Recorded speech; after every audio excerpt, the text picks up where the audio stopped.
Gospel. So joining us on Premiere is ex-England footballer, ex-Bolton. He's the author of the book "I'm Still Standing" and a TV pundit and motivational football speaker, Fabrice Muamba. Uh, Fabrice, thank you so much for speaking to us. The circumstances, of course, they're not ideal, and I know you've been talking a lot to media and press. So thank you for your time.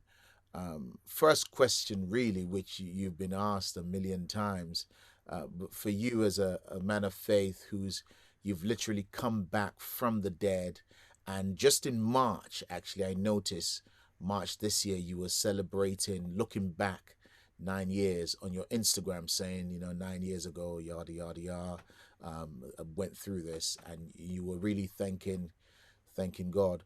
When you saw Christian Eriksen fall, what were the emotions that went through you, or did you just go cold and feel no emotions at all? For me, you worried, you feel the worst.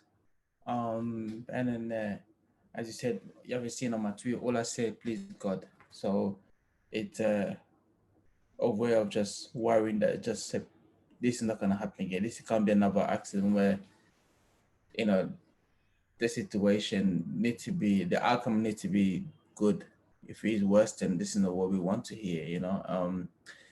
You gotta be thankful that he was is okay. From what I know, he's okay now. Hmm. He's recovered and he's still doing some rehab, which will take a long time to get to a decent position. But the most important thing that it happened in a place where he had the best medical access to him, Yeah. best medical care that was available to him to look after him. But the most important thing is that the Almighty upstairs and will also keep an eye on him because it could have been a lot terrible. What pictures were the first pictures that flashed through your mind? Because, of course, we just go back to our own experiences. What were the things that flashed through your mind at that moment? I really, for me, I just there's feeling where you press down inside you where you don't want to relieve it again, and to see a fellow professional in a similar circumstance, it's almost just like that feeling where like, come on, please, not this one again. That's the type of feeling that I had where I have not revisited for a long time, and you're like, it's not the best feeling. It's not great, but as I said before, it's just that I'm thankful and I'm grateful that the guy was able to make a recovery. But it's a feeling where you don't want to really revisit that. Tend not to go back at that way again. Yeah. So you were very complimentary of the medical team. I've watched interviews where you've said, you praised them. Do you think the football authorities are doing enough, given that you've experienced it personally, now you've seen what's happened? What are your views on how much they're doing, and are they doing enough? Well, I think from what what the outcome looked like, the football government will see it as a great result, i.e., that there was a better access to was Christian from the medical side of point of view, that they had an ambulance which was closer to him, the hospital which is not far away from him. So, in that perception, the the football world will look at it as good. However, there's always room for improve. In that way, I mean that players should learn to do CPR. And if you watch the video back again, it was his teammate who actually put him in a correct position and then tried to do CPR before the coach, before the club, the national team doctor come on board, which is a good sign. So it's something that it could be mandatory. Everyone should learn how to do CPR. So brings me to the question of the improvements since your time. One of the things you noticed with your incident was, I mean, players were in shock. Players were standing around, but you could still see you. But with this one, his teammates formed a shield around him. That particular move, was that from lessons learnt from your situation? And what are some of the improvements that you or lessons that have been learnt from your situation that you see in this one? I mean, from what I see is that the game is played on TV is televised all over the world. Saturday afternoon, everybody's watching it. There's million views, and I think the last image of Christian will be the it will be the worst if he's remembered as somebody's left on the floor. So the best way you can do is to protect his image, to cover around him and shield him from, because there might be people who will be watching the game will be petrified seeing the image of somebody. They've never seen somebody in that situation before. So for the team captain, for the team to go around and protect the image, because so, as I said before, somebody will be petrified, and I'll be very surprised if some of his teammates are not going to seek counseling after this incident, because it will live with them for the rest of their life. Now, that thing they did, would that have been a decision of the captain, or what happens in a team setting when that No, happens? this is something I've never seen before, but I think it was just good thinking of him. If you thought of that idea right then I think that was very, very clever of him to do that, because you want to protect the dignity of the individual who's on that particular situation, and also give the privacy. From what I believe, he was already he was woken up by the time we was going to the ambulance, you know. But what I don't agree it was that I don't agree them carrying playing the game a couple of hours later. It would I, been much better if we give them at least 24 and 48 hours before to play the game again. and that's a question I would ask you, but for you, so you would have preferred in your situation. Thank God we're 9 years on. You've moved on. You would have preferred that when that happened to you, there was a shield around you, so we didn't have these pictures of you Yeah, that we still have online. yeah. Listen, that would have been great, but at the same time, there's always a lesson learned in every situation, and I think there's a lot of lessons learned from my situation and this situation. There's a lot of lessons. I'm sure when the doctor will do his evaluation of the whole situation, he will learn a lot of things. But the outcome should always be you want the outcome to be a positive outcome. That's all you ever want. So hopefully it will people will pick up a lot from it and learn from it. So you have said in some of your messages online that people need to give, we need to give them space. We need to give uh, uh, Christian and his family space to recover, and I wanted to ask you about that because naturally, as human beings, naturally as friends, and and you know about fans more than most people do. They want to be there supporting you. If you're not there supporting, you feel helpless. Yet you're saying, give him space. Explain how that works, and won't he feel left? Don't didn't you want people around you so you knew that they loved you and they cared for you when you were in it? No, I mean what I mean by giving him space is that at this present moment he is the center of attention of everything. And once he's come out of the hospital, let Christian be surrounded with his family. And I'm sure in due time, when he's mentally and physically able to speak to the people, then he will be able to speak to people. But what you don't want is to, because you have to understand when you've been in that situation, you very closed door to people, and you worried a lot about Okay. if is this gonna happen again. But there's a lot of things that psychologically is gonna really be playing in his mind, because he's 28, he's a fit guy. Out of nowhere, he suffered a sudden cardiac arrest. What were some of the thoughts that you had yourself, or if that you're able to share that people may not understand because we just see you. I mean, top athlete, so he's gotten over it, and then you're quite a relaxed guy. You like I moved on. I mean, but what are some of the thoughts that ran through your head that you think might go through his head?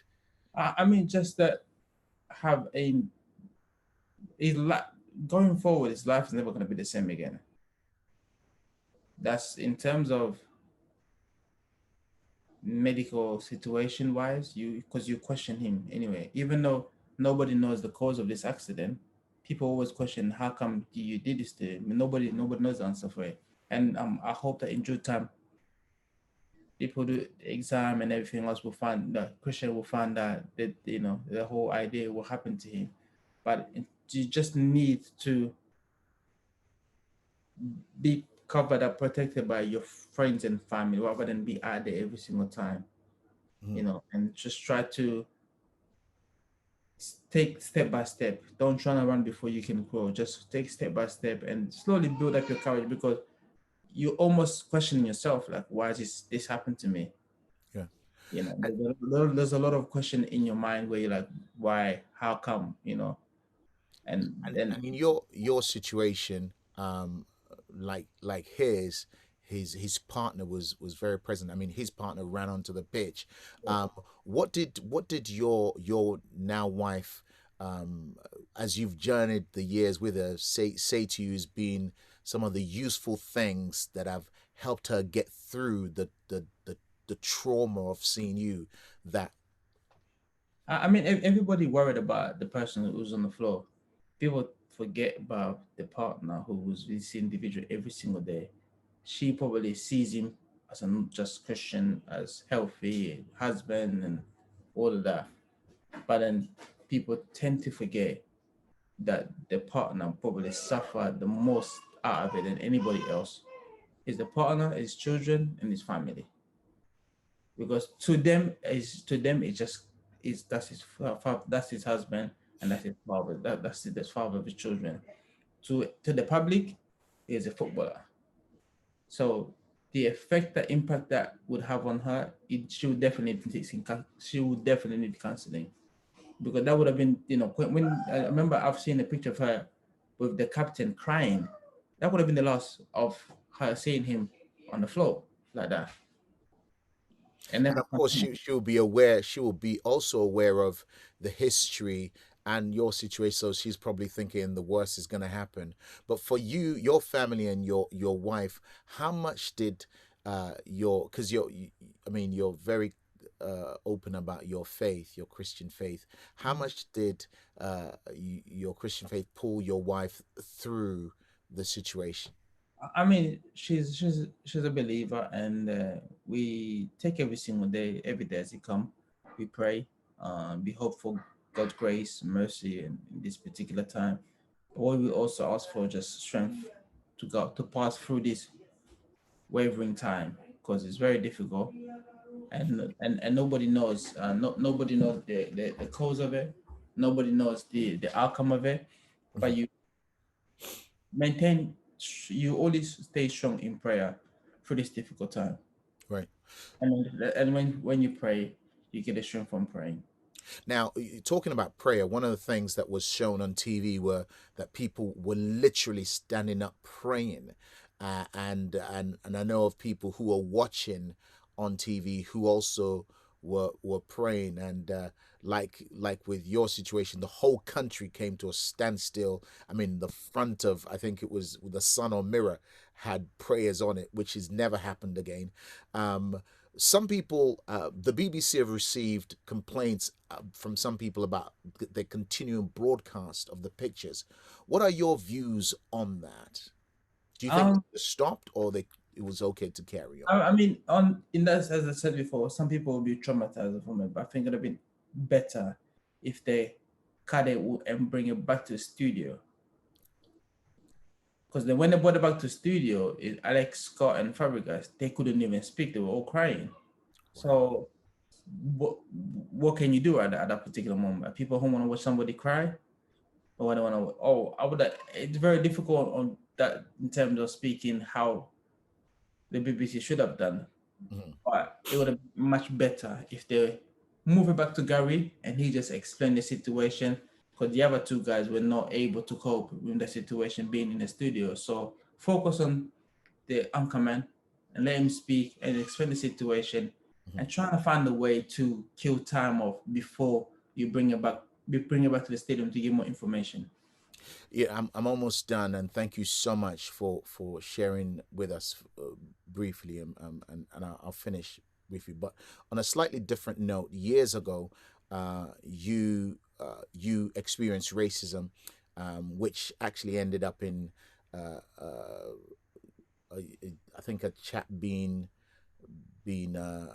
persecuted or something with stuff that was put on Twitter when you were on the floor.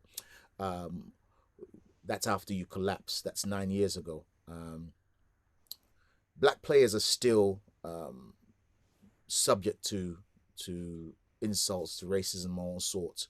What do you believe, as a man who's been in football and who's been on the receiving end of some of these things, and your personality? What do you believe the authorities need to do about this? Can anything really be done, actually?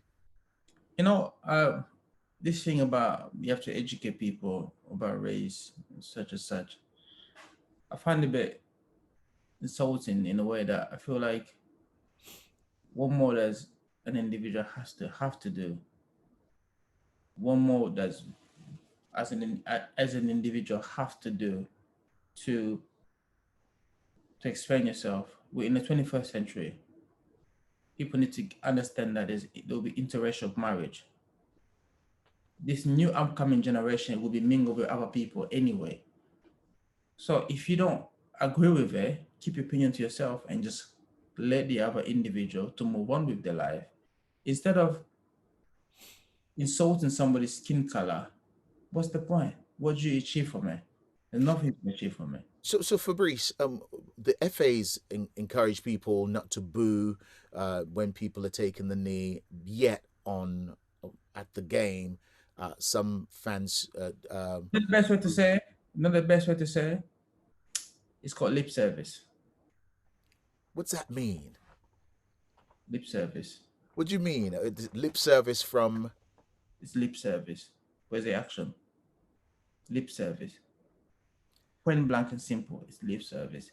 You never, you never speak badly about a Jewish community because you know within 24 hours something will happen to you. And we've seen it in the football world where a chairman of a football club spoke badly about a Jewish individual. 24 hours later, I resigned as a chairman of a football club. 2 months later, I'm selling my football club. So it shows you where you are. So when people do all this lip service, So what do you think the FA can do then about fans that boo like that? If you say it's lip service. it's lip service because we're having this conversation a whole year now. We're talking about this thing. This is start from 3 years ago. I think Raheem Sterling was playing against Chelsea, and I think there was a guy behind it doing a monkey chant, stuff like that. He's been caught. Yes. What's the fine? What's the sanction? Nobody knows. So, I mean, what more do you want? Mm. You know, but it's almost like we are the easy target, but they never target any other race. It's okay. We're the easy target, but you never speak badly about any other race or any other religion. So your sons, they decide they want to play football. Would you shake your head already? Yeah. Wow. Because I know, I've seen it. You wouldn't let them play. You wouldn't let them play at the level you played. I've done the running for them. I've done the physical work for them. God bless me, I'm okay in a decent position, and I want them to do I want them to do something better than I ever ever accomplished in life. So in regarding to sport, it's a short-term career. It's not a 40 years career. It's a 9 years career. So why does it have to be football? Why do I need to put myself under so much pressure to become a footballer because I play football? Wow. Somebody different. Be somebody different. Be different. Be somebody that nobody in my family was. Be a doctor. Be a lawyer. So be it. No problem at all. But with the sports game, the activity, to me, listen, move on, do something else would be great. Two more questions for you, sir. So, should players, your fellow players, should they still be taking the knee? What does that mean? Anything at this stage?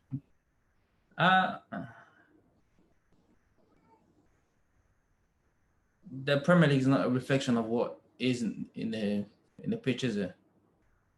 When you look at the Premier League, when you look at when you look at the Premier League and we look at the board of the Premier League, it's not the same reflection, is it?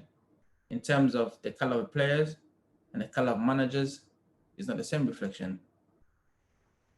So what we taking the knee for George Floyd, which has passed away a couple months ago, we're taking the knee for race, or are we taking the knee for equality? Because the game never been equal. Has it been equal, in your opinion? You The, know, the, you the, know better. You've been inside it. the reflection of black players that's on the pitch right now, as it reflect the managers as well? Does it Very reflect, true. Very true. does it reflect the board as well? That does it reflect people on TV as well? So we can go back and forth with it, but it's it's a sensitive subject, and it's a sensitive subject that people might not like to hear, but it's a fact. Yeah. It has to be a reflection of we have to be a reflection of our product.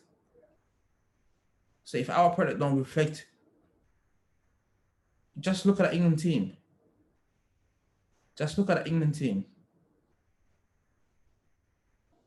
And then let's go back and start looking. If you look at the England under 21, 2019, if you look in that team, you'll be like, wow, I didn't say there was so many color kids in this group like this. But it's not the same reflection in the managerial position. It's not the same reflection in the chairman position. It's not. So we're going back and forth. Unless we start owning. So you see there's a problem where there's the talent, those doing the legwork are of an African heritage, but those who are in the control structure are not. You see that as a real issue. Well, that's what it is. You know, if you just look at that French squad, how many of them are French? When France play, when France play, right? Look at that team. You tell me which one is French. He said, "Oh, he's definitely French." Not because of the born in France, but look at the heritage. By the reflection of it, the backroom stuff is not like that. Wow. Now, I know your time is short, and I hear the family in the background. So let me ask you one more thing. Naomi Osaka recently, with the French Open, she refused to do interviews because of her mental health and all that. She got a lot of backlash with it. What do you think about that whole situation, especially knowing the pressures you've just talked about as a footballer? You've been through it from a young age to when you were in your 20s. What do you think about that? And should how can how should things change if it should change? I mean, we've been talking about mental health in the past 5 years very heavily. On the past 2 years, it's been a very front for. Tyson Fury spoke about heavily about mental health. So if a sports person, an individual, doesn't feel up to doing something because of his own mental health, you have to respect him. He or she have to be respected because they put their body under so much pressure to get a lot of things right. But it not be you have to respect the individual. But some people say it's part of the job. That's why you guys are paid so much money. So yeah, I mean, My health is more important than my money. So if I said my state of mind is not in the right frame to do certain things, please give me my own space so we can, I can do what I need to do. You have to respect my own space, and I respect what she come on. And there's not many elite athletic athlete and in the present moment. What's different now is that there's a current generation of those that are in sport right now. They're saying it how it's supposed to be said 20 years ago. If I'm not up for it, I'm not doing it. And this is because there's a powerful social media, which means they are in control of what they put out. So you have to respect him. You have to respect her. If she's not part of it, you give her the space that she deserves. because a couple of weeks ago, well, before even she win that USA Open, the Japanese didn't want to recognize her. The Japanese family, side of the family, didn't want to recognize her. So all of a sudden, oh, come on board, you are one of us now. But because she won something, all of a sudden she's become more acceptable. Oh. Fabrice, thank you so much. Premier Gospel.